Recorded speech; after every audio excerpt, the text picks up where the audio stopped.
India గేట్కి వెళ్తే ఈ దేశాన్ని ఏకతాటిపై ఉంచడానికి సైనికులు చేసిన త్యాగాలు మనకు అర్థమవుతాయి. ఒక సెంట్రల్ హాల్కి వెళ్తే 370కి పైగా న్యాయ నిపుణులు, అంబేద్కర్ గారు రాజ్యాంగ సారథిగా, చాలామంది ప్రముఖులు నాయకులు కలిసి 2 సంవత్సరాల 11 నెలల 17 రోజుల పాటు రాజ్యాంగ చర్చలను ఎలా జరిపారో మనకి అర్థమవుతుంది. విభజన సమయంలో దాదాపు 2 కోట్ల మంది ప్రజలు నిర్వాసితులయ్యారు. 18 నుండి 20 లక్షల మంది ప్రజలు ప్రాణాలు కోల్పోయారు. మనం ఢిల్లీని తాకినప్పుడల్లా మనకి ఈ విషయాలని మనసులోకి స్ఫురణలోకి వస్తాయి. ఇక్కడ నుండి కొన్ని గంటల దూరంలోనే మన పట్ల ఎంతో శత్రుత్వంతో ఉన్న పాకిస్తాన్ ఎంతసేపు ఆ సరిహద్దులు కనిపిస్తూ ఉంటాయి మనకి. ఈరోజు నేను ఎందుకు ఇక్కడ పెట్టానంటే, జనసేన పార్టీలోని ప్రతి ఒక్క నాయకుడు, ప్రతి సభ్యుడు ఇది అర్థం చేసుకోవాలని ఇక్కడ నేను పెట్టాను. అంటే ప్రాంతీయతని విస్మరించని జాతీయవాదాన్ని అర్థం చేసుకోవాలంటే ఎక్కడో మనం కూర్చొని హైదరాబాదు, మంగళగిరి, ఢిల్లీ, ఆంధ్ర, తెలంగాణలో కాకుండా ఢిల్లీ రాజధాని కేంద్రంగా చేసుకొని మాట్లాడితే దాని గాఢత అందరికీ అర్థమవుతుంది, మన బాధ్యత కూడా తెలుస్తుందని ఈ సమావేశం తాలూకు ముఖ్య ఉద్దేశం.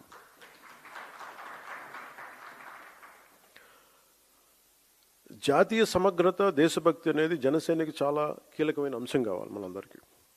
భిన్నమైన విభజన ధోరణులు మనం ఎందుకు దూరంగా ఉండాలి అంటే, ఈ దేశం ఈరోజు ఈ స్థితిలో ఉండటానికి వెనక ఎంతటి త్యాగాలు ఉన్నాయో మనం అర్థం చేసుకున్నప్పుడు దీన్ని ఎలా గౌరవించాలి, ఎంత బాధ్యతగా ప్రవర్తించాలో మనకి తెలుస్తుంది. మనకున్న లిమిటెడ్ పరిమితులు కావచ్చు, స్వీయ పరిమితుల్లో మన స్వంత సామర్థ్యాలతోటి జనసేన పార్టీ ద్వారా దేశ స్ఫూర్తిని ముందుకు తీసుకెళ్ళటం ఈరోజు ఈ సమావేశం యొక్క ముఖ్య ఉద్దేశం. మీరు వీటన్నిటిని అర్థం చేసుకొని తిరిగి వెళ్ళినప్పుడు వీటన్నిటి వెనక ఉన్న లోతైన భావాన్ని, దీని గాఢతని, దీని తీవ్రతని మీరు అర్థం చేసుకుంటారు. అంటే ఒకసారి ఏమైపోతుందంటే, మనకి తెలుగులో చెప్తున్నట్టు మనకి కోపస్థ మండూకాలు అంటారు, బావిలో కప్పల్లాగా.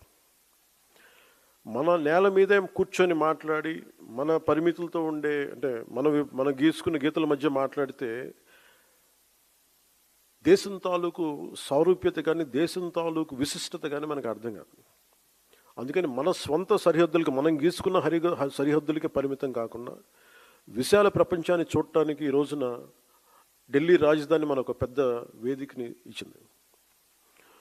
సుమతి శతకంలో చెప్పినట్టు మనందరం ఏమనుకుంటామంటే, అంటే బలవంతమైన సర్పం కూడా చలిచీమల చేత చిక్కి చచ్చిపోద్ది అంటారు. మనందరం ఏమనుకుంటాం, మనకు స్థాయి లేదులే, మనందరం చిన్న మనుషులే పెద్దలు అనుకుంటాం, ప్రతి ఒక్కరు ఈజీగా మాట్లాడేచ్చు అనుకుంటాం. కానీ ఇలాంటి ప్రతి వ్యక్తి, ఈ మధ్య మీరు చూస్తా ఉన్నారు కొంచెం కాక్రోచెస్ అనే ఇది కూడా, అని నాకు సుమతి శతకం గుర్తొచ్చింది. అంటే చాలా చిన్నగా కనిపించే క్రిమి కీటకాలు కూడా, చిన్న చీమలు కూడా ఒక బలవంతమైన సర్పాన్ని చంపేస్తాయి అన్నట్టుగా చిన్న చిన్న ఆలోచనలు ఇండివిజువల్ వ్యక్తులు వీళ్ళందరూ కూర్చొని మనకి సరైన దేశం తాలూకు గాఢతని కానీ, తీవ్రతని కానీ, దీని తాలూకు లోతును అర్థం చేసుకోకపోతే చాలా డివిజివ్నెస్ యాటిట్యూడ్తో మాట్లాడి దేశం తాలూకు సమగ్రతని బలి చేసేయడానికి ఎప్పుడు శక్తులు సిద్ధంగా ఉంటాయి.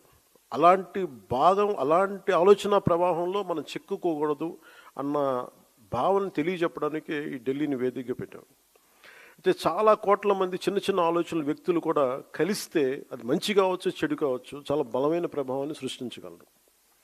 అందుకని ఈ విభజనవాదాన్ని సృష్టిస్తున్నారు, లేదంటే ఇలాంటి పరిస్థితుల్లో మనం దాంట్లో భాగస్వామ్యం కాకూడదు, దాంట్లో మనం ఎంత ఎదురెడ్డి పోరాడాలని చెప్పడానికి దీని తాలూకు ముఖ్య అంశం. సో మిమ్మల్ని అందరినీ ఇక్కడికి ఆహ్వానించడంలో నా ముఖ్య ఉద్దేశం ఒకటి, ఒక బాధ్యత గల రాజకీయ పార్టీగా ఈ ఆశయాన్ని మరింత స్వాతంత్ర్య స్ఫూర్తిని ముందుకు తీసుకెళ్ళటం, మన ఫౌండేషన్ ఫాదర్స్